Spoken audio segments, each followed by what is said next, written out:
गृहस्थ जीवन में कैसी मर्यादाएं होनी चाहिए, वैवाहिक जीवन कैसे जीना चाहिए,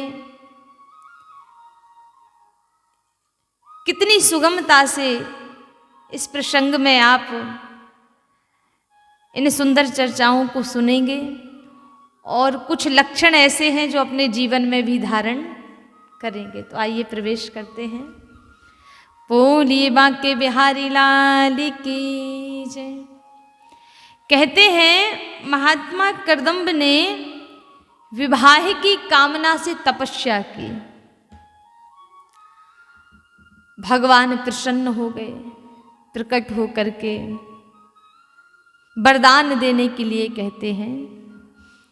लिखा है हाँ कि सर्वभूत भगवान प्रकट भय करदम जी के तप से, और फलीभूत होती है कामना पूजा से, जप तप से। कि दया सुमेरु पिघल पड़े थे अश्रु कपोलन पानी, और अश्रु बिंदु से बिंदु सरोवर बना है बनी कहानी। और भगवान कहते हैं कि आपने विवाह के हेतु तप किया है, कि विवाह हेतु तप किया कामना पूर्ण भई तुम्हारी, और सुंदर सील सुजान सुनैनी देवहूति सुकुमारी। और कहते हैं सुनो, हम आपके लिए कन्या खोज करके आए हैं। परसों मनु महाराज अपनी पुत्री को लेकर के आएंगे, मना मत कर देना।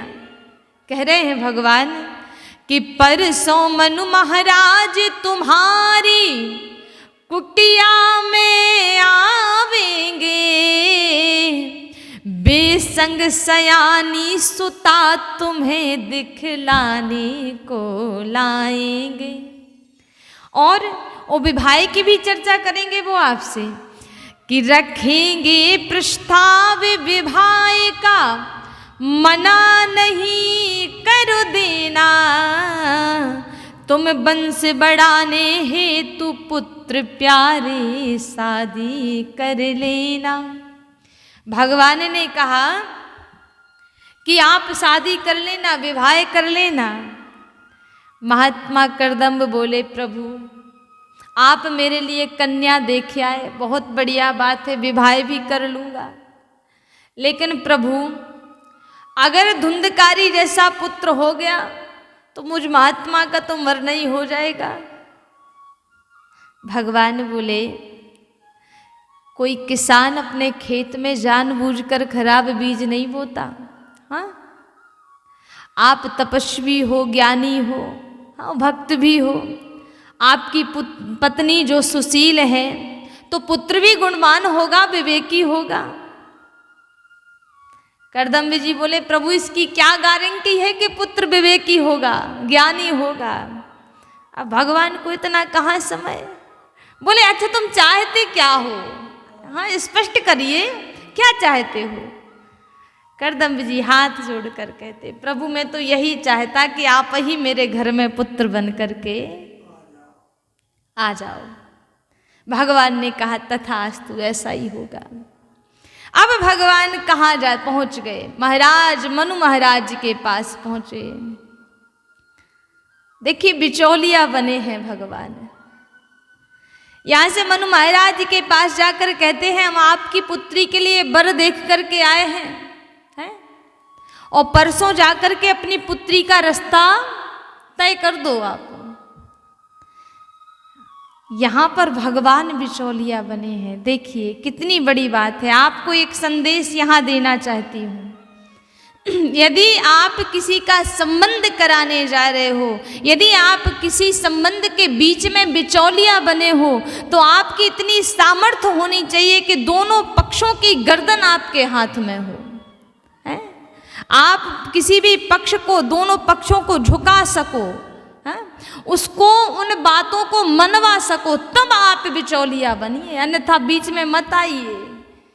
आज के समय में जब तक बिचौलिया विवाह करवाता है, संबंध करवाता है, तो जब तक शादी नहीं होती, विवाह नहीं होता, तब तक तो बिचौलिया भगवान का रूप होता। कोई भी बात हो जो बीच में उनसे पूछते, भैया ऐसा करना ऐसा करना। और जब विवाह हो गया महाराज, बाके बाद कछु घर में समस्या होवे, फिर देखो जो बिचौलिया भगवान बना था वही शैतान बन जाता है, दुश्मन दिखता है। इसलिए यदि आप बिचौलिया बनना चाहते हो तो भगवान जैसी सामर्थ्य रखो, दोनों गर्दन को अपने हाथ में यदि आप रख सको तो नारायण। सच तो बात यही है कि माध्यम कोई भी हो, पर जोड़ियां तो ऊपर वाला ही बनाता है। नारायण मेरे। अब परसों मनु महाराज अपनी पत्नी सहित पुत्री को लेकर के करदम्ब मुनि के आश्रम पर पहुंच गए। महात्मा ने बड़ा स्वागत सत्कार किया, आसन दिए, बैठिए महाराज। मनु महाराज अपने आसन पर बैठ गए, माता शतरूपा भी बैठ गई, लेकिन पीछे देवहूति खड़ी। आसन को पैर से स्पर्श तो किया, लेकिन मर्यादा सहित पीछे हटकर बैठ गई धरती पर। ये हमारे देश की बेटियों की मर्यादा देखिए आप। आजकल की कोई बिटिया होती, देखने वाले आते तो मचक के पहले ही बैठ जाती, सोफा पे बैठ जाती कि नहीं बैठ जाती है? नारायण मेरे। चाय की चुस्की लेते हुए पूछ ही लेती है। महाराज महात्मा करदम्ब से बातें करने लगे।